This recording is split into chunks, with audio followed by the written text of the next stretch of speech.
Votre rôle de proche aidant occupe une grande place dans votre vie, surtout si vous avez tendance à tout faire vous-même. Vous perçoit-on comme un Superman ou une Superwoman? C'est peut-être une appellation valorisante, mais la vie de super-héros est épuisante. Vos responsabilités demandent une énergie hors du commun. Vous devrez adopter de saines habitudes de vie pour renouveler vos réserves. Un esprit sain dans un corps sain. L'expression n'aura jamais été aussi pertinente que dans votre situation. Vous devez vous garder en forme physiquement et mentalement pour demeurer le bon aidant que vous êtes. L'activité physique, ainsi qu'une alimentation variée et complète, contribuent à hausser votre niveau d'énergie. La relaxation aide aussi à maintenir vos capacités. Le stress et l'inquiétude grugent beaucoup d'énergie. Savoir relaxer, c'est savoir mieux aider.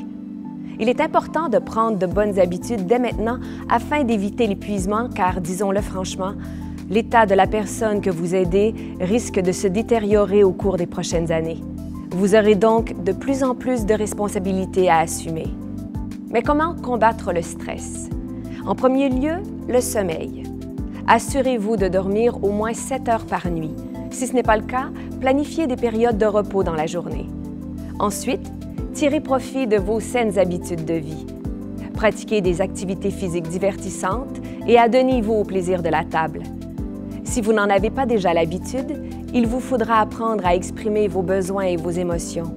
Partagez ce qui vous préoccupe avec quelqu'un, ce sera moins lourd à porter. Profitez des ressources de soutien disponibles pour vous sentir compris sans jugement et pour mieux savoir où vous en êtes.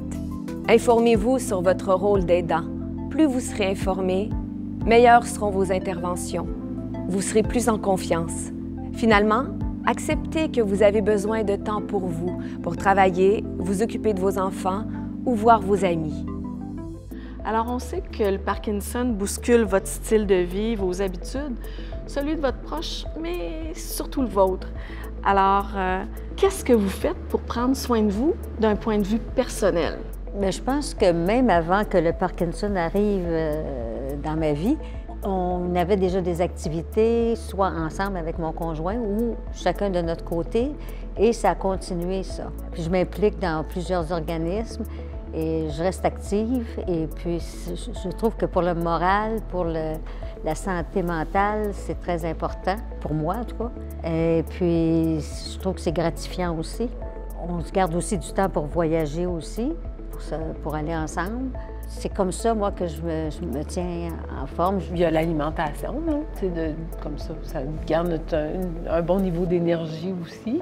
Je fais souvent le travail en marchant, donc ça aussi, ça permet de dire, OK, bien là, plus j'avance vers le travail, la maison s'éloigne, et le contraire en revenant pour rentrer dans les deux rôles. Puis je trouve que ça aère l'esprit aussi. Alors moi, je fais des activités sportives 3 fois par semaine. Et puis, j'aime beaucoup aller me promener en ville, puisqu'on a la chance d'habiter en centre-ville.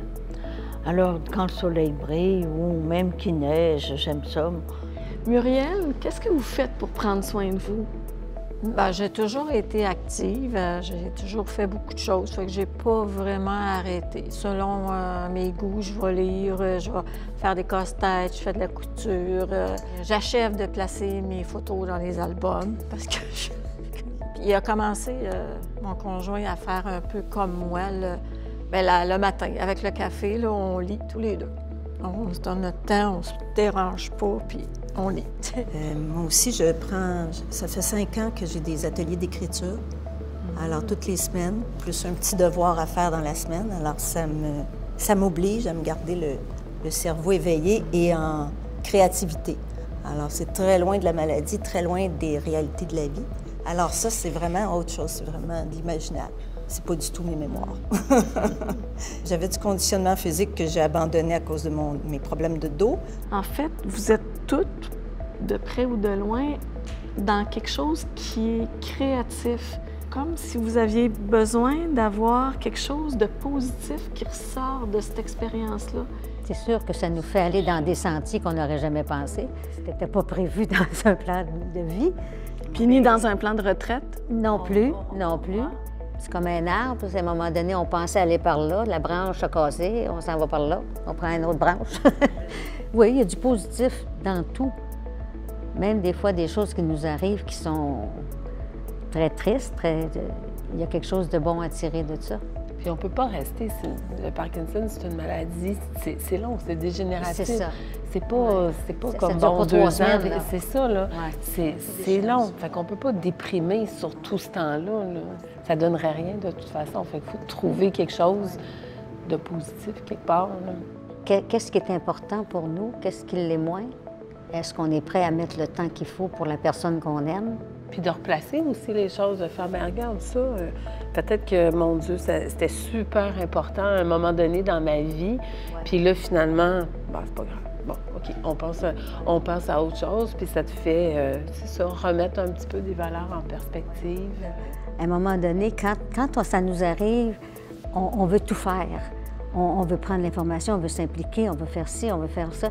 On ne peut pas être parfaite. Puis il y a des choses que je refuse de... Je ne veux pas aller plus loin que ça. Puis c'est correct aussi. Quand c'est accepté, après ça, on se sent libéré, puis ça va mieux. Le rendez-vous avec soi est une plage de temps réservée, un moment planifié pour vous occuper de vous. Identifiez d'abord ce qui vous nourrit et vous ressource. Puis voyez comment les activités que vous avez choisies peuvent s'intégrer dans votre quotidien. Ça peut être quelques pauses dans la journée, une demi-heure chaque jour ou 3 heures consécutives par semaine. Prenez soin de vous comme vous prenez soin de votre proche. Adopter de saines habitudes de vie est aussi très important pour la personne atteinte de la maladie de Parkinson. De façon générale, les gens plus actifs sont autonomes plus longtemps. Ils réalisent plus facilement leurs tâches quotidiennes, conservent plus de force, de souplesse, d'équilibre et de coordination et risquent moins de chuter. L'idéal, c'est 30 minutes d'activité physique par jour. Si la fréquence vous semble trop exigeante, vous pouvez réduire à 3 fois par semaine. Même si votre proche est à un stade avancé de la maladie, bouger lui apportera plusieurs bienfaits.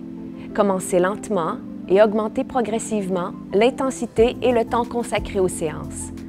Les grands mouvements qui impliquent tout le corps sont préférables. Choisissez des activités que votre proche aime et partagez-les avec lui, votre famille et vos amis. Ce sera plus facile et agréable de les pratiquer. Voici quelques idées d'activités physiques simples et faciles à intégrer au quotidien. S'étirer au réveil dans le lit et maintenir la position de 30 secondes à 1 minute. Faire de courtes séances d'exercice de 5 à 10 minutes réparties dans la journée pour dégourdir les jambes et étirer les muscles.